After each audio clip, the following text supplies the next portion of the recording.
டேய், என்ன நடக்குது இங்க? இது என் ஏரியா. இந்த ஏரிக்கே நான் தான் மேனேஜர். இங்க தண்ணி குடிக்க கூடாது. என்னது? யார பார்த்து என்ன வார்த்தை சொல்லிட்ட? நாங்கெல்லாம் ஆண்டாண்டு காலமா இங்கதான் அட்ரஸ் இல்லாம சுத்திட்டு இருக்கோம். நீ என்ன புதுசா வந்து பஞ்சாயத்து பண்ற? அப்போ நீ போக மாட்டியா?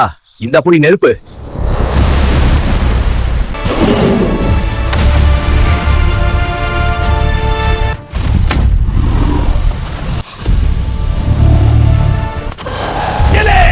நெருப்ப வச்சு விளையாடுறியா? இது வர்ற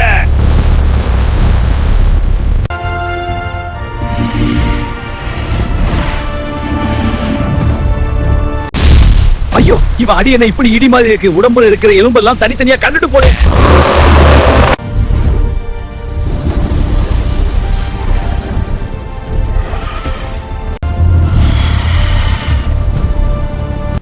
ஓ என் கடவுளே, என் குடும்பம் இந்த காட்டில் சிக்கிக் கொண்டது. காட்டு தீயிலிருந்து என் குடும்பத்தை காப்பாற்றுங்கள். இப்போ சண்டை முக்கியம் இல்ல, காடுதான் முக்கியம். நீ மேல போய் சிறகு அடிச்சு மழையை வரவழை. நான் இங்க மணலை அள்ளி போட்டு அணைக்கிறேன். நண்பா, நீயும் நானும் ஒன்னா சேர்ந்து வேலை செஞ்சா இந்த உலகத்திலேயே நாம தான் கெத்து.